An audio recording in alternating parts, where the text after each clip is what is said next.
Good morning, everyone. My name is Nur Haslinipong. Today I will be reviewing a book called Me Talk Pretty One Day by David Sedaris. Let's get started.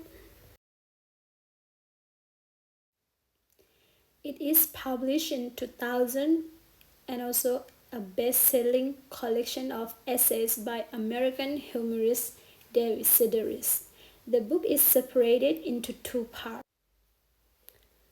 The first part of the book is about his childhood life in Raleigh, North California, including his time working odd jobs in New York City.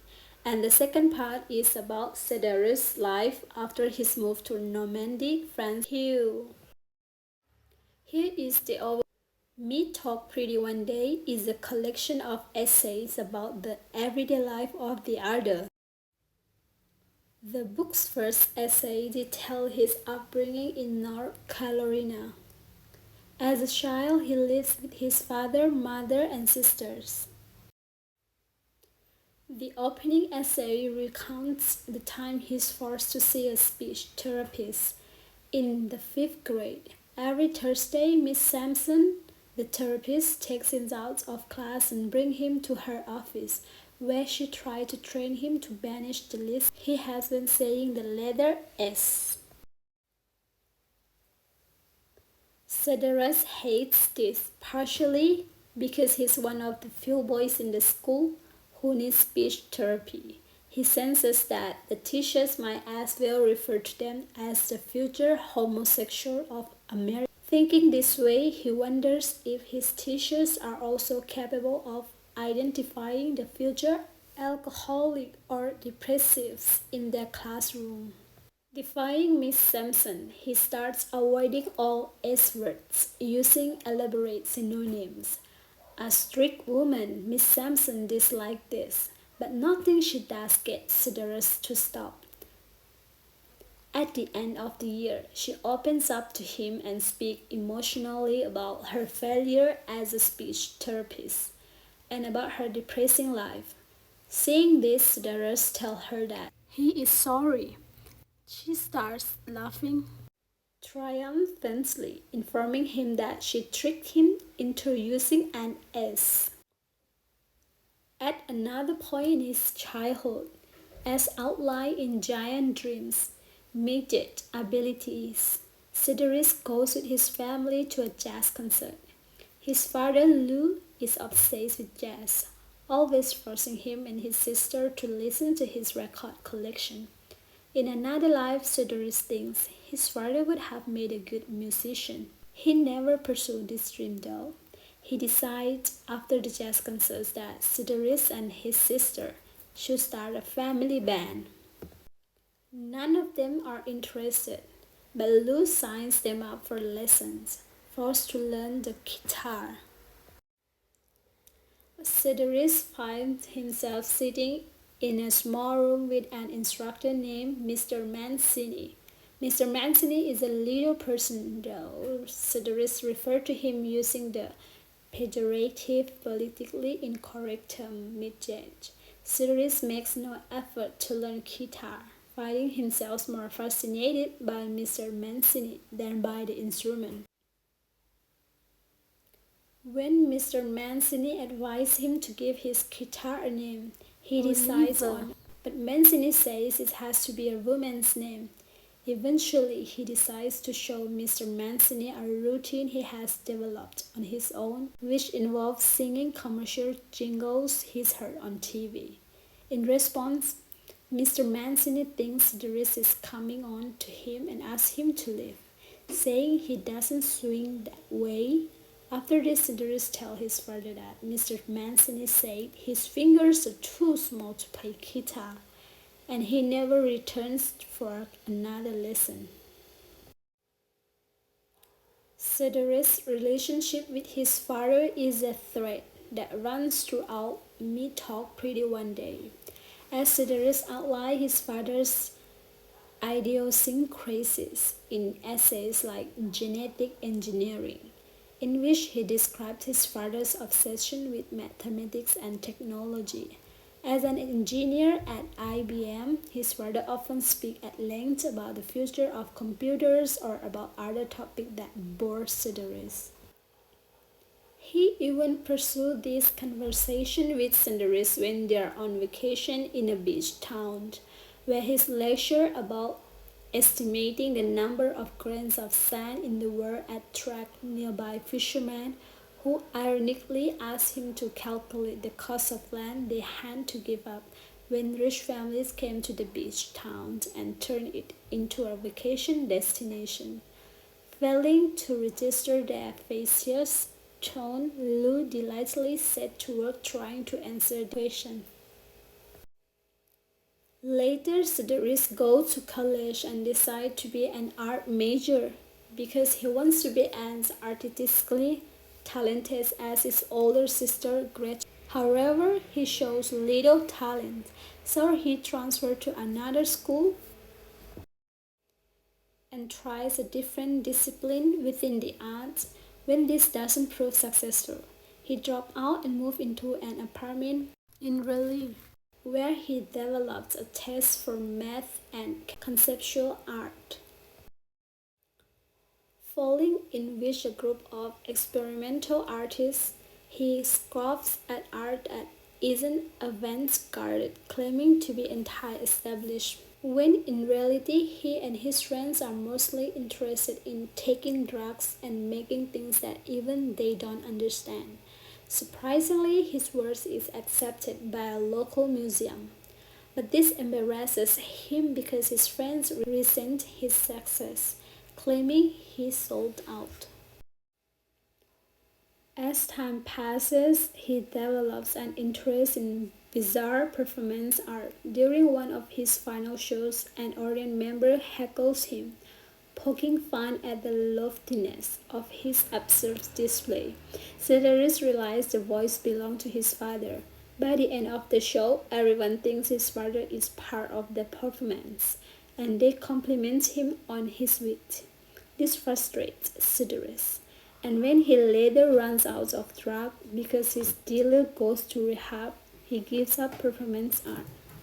Lou Sideris has unique relationship with his children, a way holding them to high standard and getting disappointed when they show no interest in the things he values.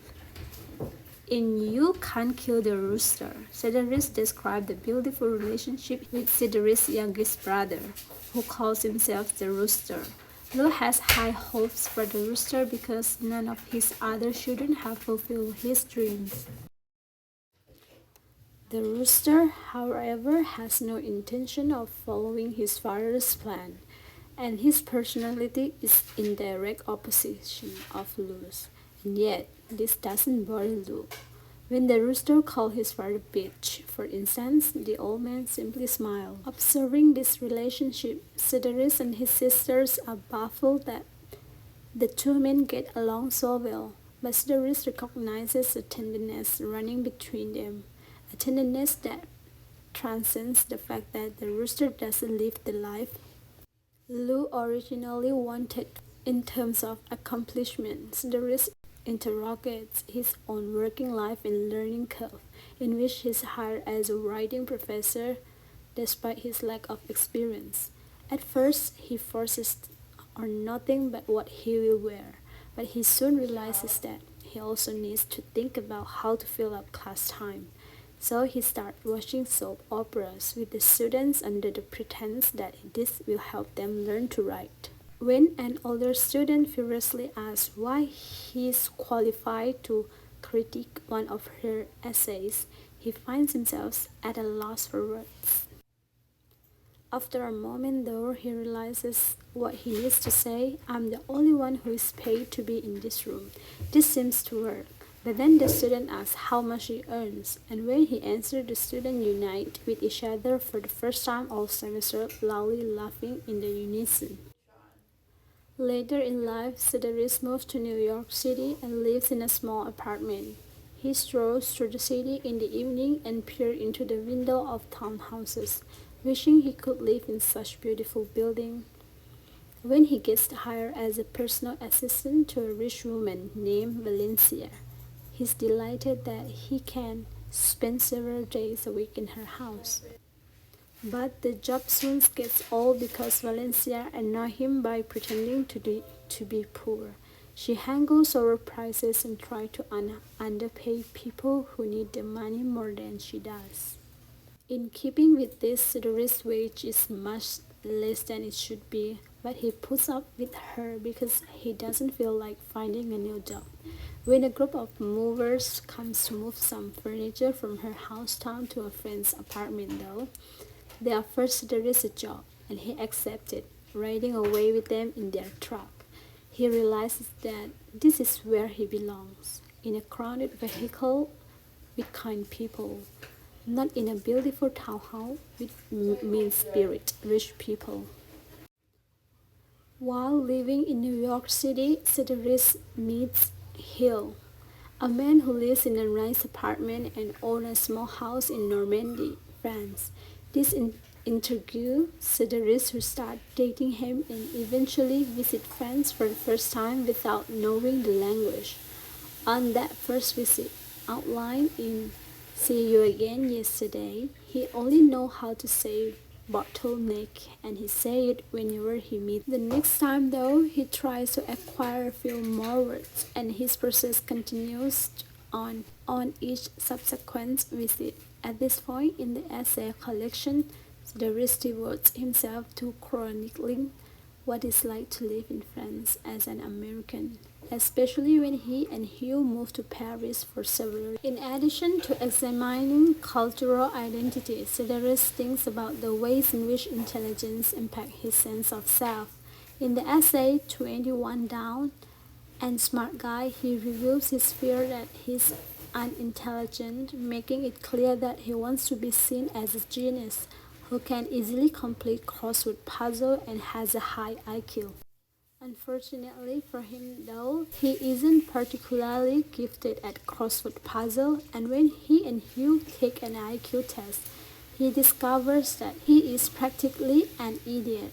Hugh on the other hand has an incredibly high IQ.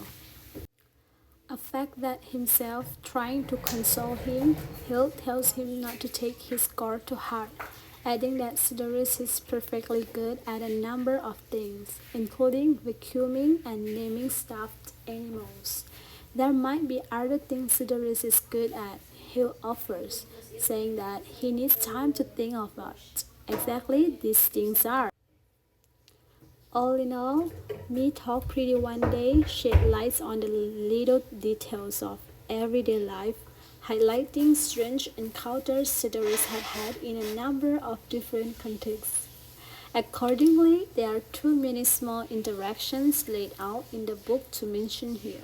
What's important to grasp, though, is that Cedric is interested in exposing not only the absurdities that people overlook in daily life, but also the humor that can be found in even the most mundane situations. To drive this point home, he ends the collection with a story about his father's approach to storing food. This topic might not sound all that interesting, but Cedric manages to emphasize the humor of his father's strange behavior. When Lou visited him in Paris, he explained that he found a small brown object in his suitcase and tried to. This is because Lou never wasted food and has no problem eating things that look spoiled. Placing the object in his mouth, he chewed it for 5 minutes before realizing it was a disintegrated piece of his hat. Hearing this, Cedric knows his father will now store the hat with the rest of his rotten food, saving it for a time when he has nothing else to eat. And instead of criticizing Lou for this, Cedric simply appreciates the humor inherent in his beloved father's odd behavior. What can we learn from Let Me Talk Pretty One Day? Identity and insecurity. Cedric's attempt to come to terms with how his identity fits into the world at large emerges into the book's first essay, Go Carolina, in which a speech therapist removed him from his 5th grade class to work with him on getting over his lips. As As Cedric gets older, he doesn't feel the need to go to such extreme lengths to hide his insecurities or micromanage his public image. However, this is not to say that he manages to leave behind his feeling of inferiority. In fact, he appears to embrace his insecurities. Humor, commentary, and observation. Cedric is writing about an awkward situation about other cultures. Most often, he does this by unveiling the various absurdities that people tend to overlook in their daily lives, making even the most ordinary occurrence suddenly seem illogical. This in turn encourages readers to second guess or reevaluate things they might otherwise take for granted. Humor, commentary, and observation. While attending an Easter dinner at a friend's house, he announces to his friends that he has to use the restroom, intending to pee and quickly return. When he enters the bathroom, though, he finds an enormous poop in the toilet, apparel that somebody would leave this. He tries to flush it, but it won't go down. Trying again and again, he begins to panic, realizing that he's been in the bathroom for quite some time. If he's unable to flush, the others will think he's the one responsible for what is in the toilet. A thought that mortifies him eventually, though he manages to flush it down. And as he washes his hand, he wonders if there is a lesson to be learned here about humility or vanity, thinking that he shouldn't care so much if others think he left the poop in the toilet. Thank you very much everyone for listening.